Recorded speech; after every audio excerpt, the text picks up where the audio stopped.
Well, Anne, it's lovely that you have been able to take part in this debate again. It's been very complex, hasn't it? Because we've been looking at the housing crisis, but we've been looking at culture and heritage as well.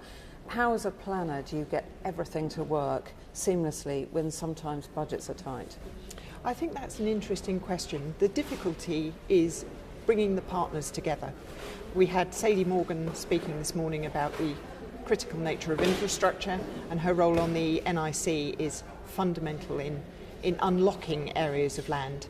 But then we also have the need for government agencies that determine growth to set out a clear vision that developers can then respond to. And we then have Homes England, who are themselves, if you will, the government developer who can come in and take a development role in delivering these places. And we spoke about Anne Coates and the success that has had in regenerating an area of North Manchester. So it's about partnership working, it's about bringing the various things forward, and it's about building on the cultural assets and attributes of an area and providing the environment for people to come to, because it's people that create the place. Constantly coming back to a place, telling their friends about it, and if a developer can carry the risk of providing space and delivering it, then that's fabulous, but actually very much easier if a government agency comes in and helps with that initial delivery of space to create that place. How do we create sustainable planning to make sure that areas that investment has gone into don't have their highs and lows? We heard a little bit about that with Anne Coates. Is there a magic formula to that?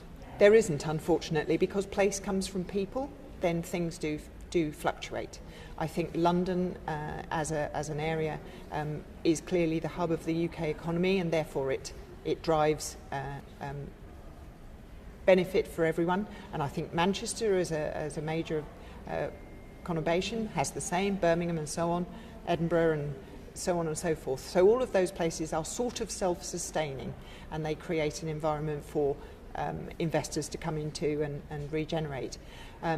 The planning system sits there to establish that vision, encourage people that it can be delivered, and take away the barriers that planning per se can actually present if officers aren't properly empowered or members have different agenda, to bring together a cohesive determining authority when a developer brings forward a planning application.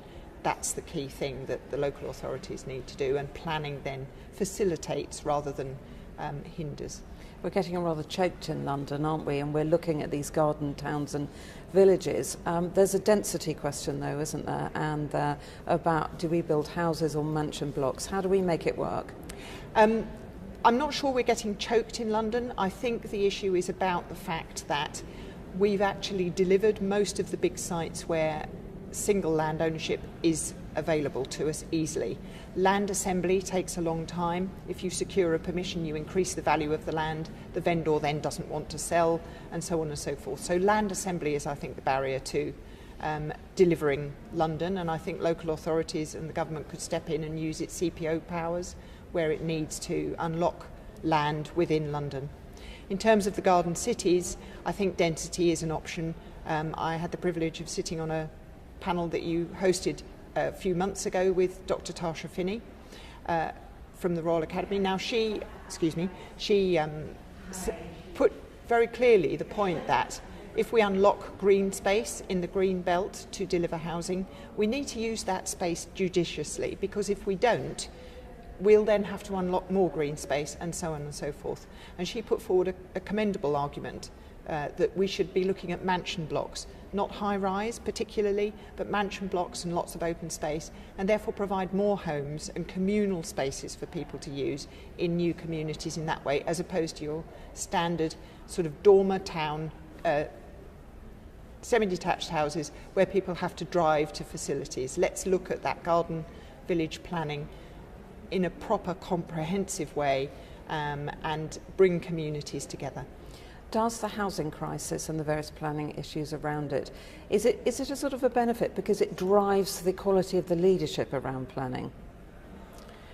I think there's a lot of government focus on housing delivery. I don't think it quickly unlocks the leadership in the authorities that need to make the decisions, I think there is a lag, and that's unfortunate.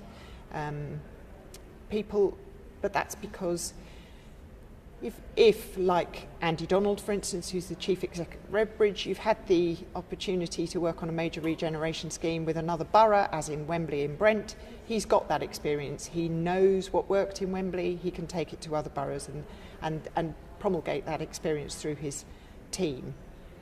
It's very difficult to just get that experience. I don't know that it can particularly be taught. And I think the government can be prescriptive about what it wants and put its own agencies in to unlock these spaces rather than waiting for the local authorities to unlock it for themselves.